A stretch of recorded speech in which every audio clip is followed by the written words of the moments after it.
Okay, here I am back, and the swing problem, the porch swing problem, is solved here with tension 1.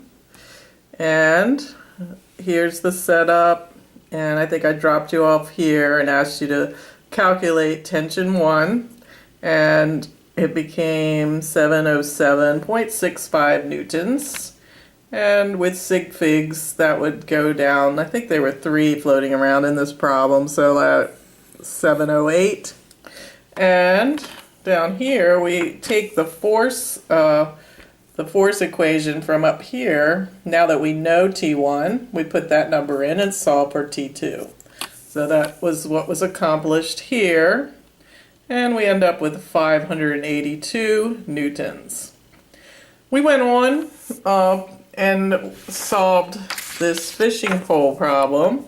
So if you have that, good. If not, you can just read it right here. Let me pull it up a little better. All right, the fishing pole problem. And if you would read it and turn off the video and try to set up the torques, draw a picture and set up the torques and set them equal to 0, and see if you can answer how much force does he have to exert to maintain equilibrium. So good luck with that. I'll be back. You can pause this and turn it back on for the answer. All right, the setup looks like this. Here we have the fishing pole, which is going to be wider at this end and narrow at this end. But we were told that it had its center of gravity is right here at 0.35 from the end. And we had a left hand, which was going to be the axis of rotation. So around this point, the fishing pole can rotate. Right now, it's not going to rotate. It's going to be in equilibrium. And there's going to be a force applied by the right hand at this point, 0.8 meters from the end. And we want to know what force would have to be exerted by the right hand to maintain equilibrium with this 100 Newton fish, and the pole itself has 30 newtons, pole being 2 meters long. So that's a sketch. So we start off with the sum of the torques equals ma. But since it's in equilibrium, there's no acceleration, so we switch to the sum of the torques equals 0. Here's an expression with all the torques. Everywhere there's a force, there's a torque. So there's a force of this hand, and that would be upward. It's holding it up, but its location in reference to the axis of rotation, this force of the left hand is at the 0 point. So you can see in the formula I have 0 location, force of the left hand. So that whole term is not going to be helpful. It'll zero out. Minus the next force is the actual force due to the weight of the pole, which we were told in the problem has a center at 0.35 meters from the end. So there's the location and there's the force. So that torque includes both these numbers, 0.35 and 30. Notice I made it negative because it would create a torque that went, according to this axis of rotation there, that torque, yeah, I think I'm going to change the signs on that one. Because if I call this the axis of rotation, this torque would cause it to go this way, which is a positive torque. And the next one, the force, is the force of the right hand, and that would cause a torque going this way.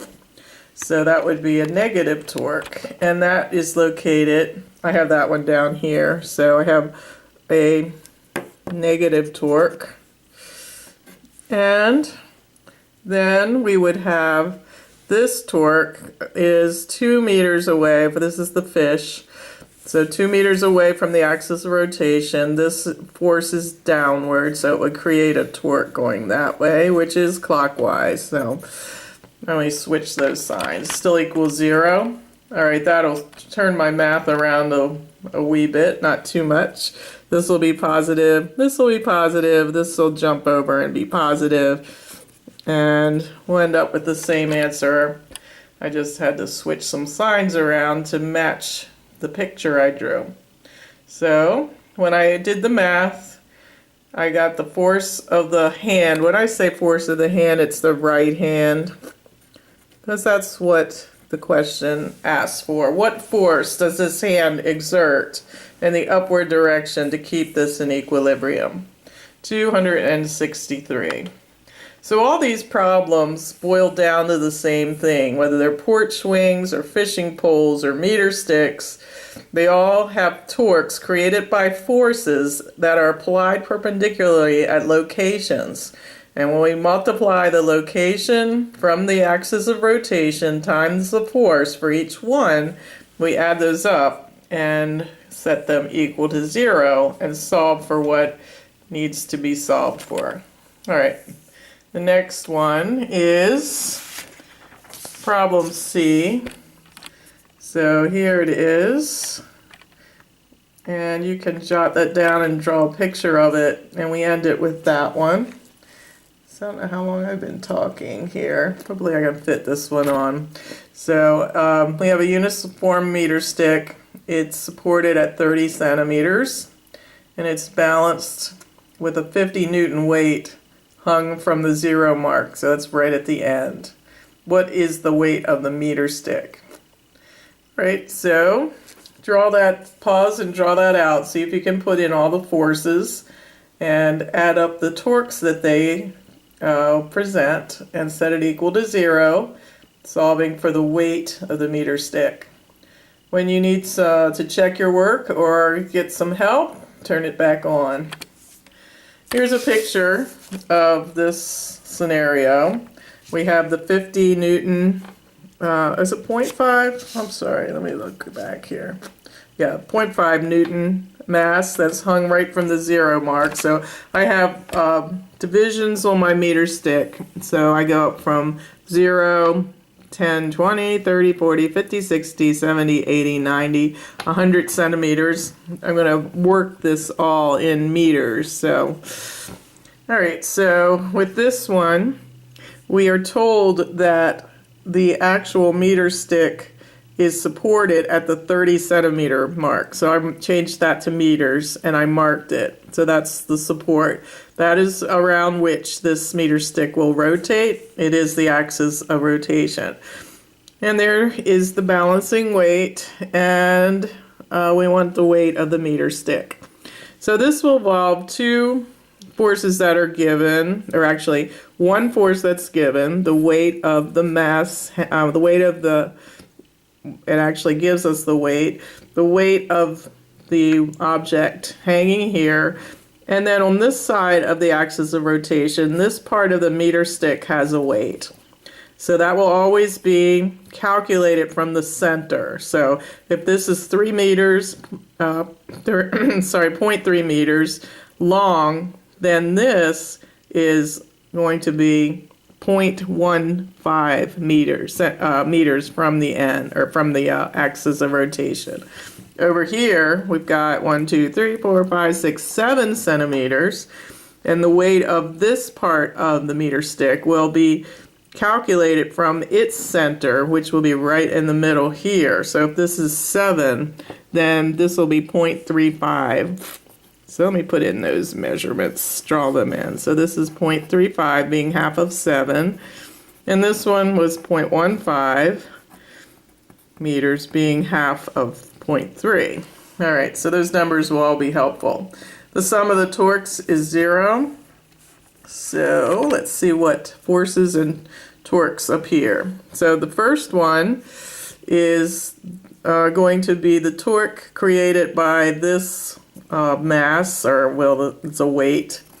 So in newtons, I keep saying mass, I mean this weight.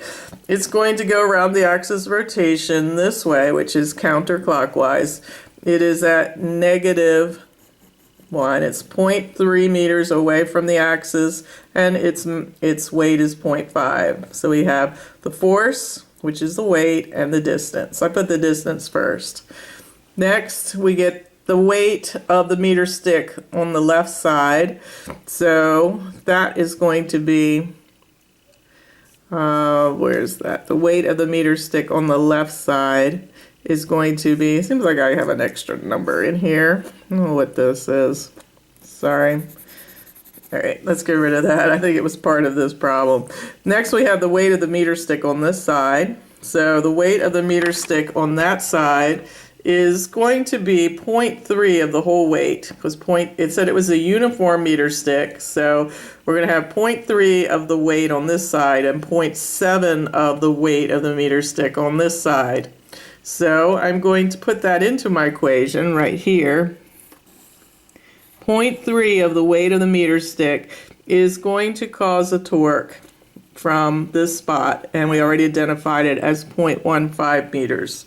So here we have the weight, force, and we have the distance. On the other side, all right, and what kind of torque will that create? It'll create a torque that goes that way, which is another example of negative. All right. There's one more weight left, and that weight is this side of the meter stick, where we have 0.7 of the weight of the whole meter stick, and it will be operating at this point, 0.35. So you can see I accounted for the distance, 0.35, and the fact that it's 0.7 of the whole weight of the meter stick. So those are the three torques, and they add up to 0. And when I do the math, these are like terms. They can be added, multiply the coefficients in front of WMS and add those together. And I have these numbers, and so on and so on. You can do the math as well as I. And we end up with the weight of the meter stick is 0.75 newtons.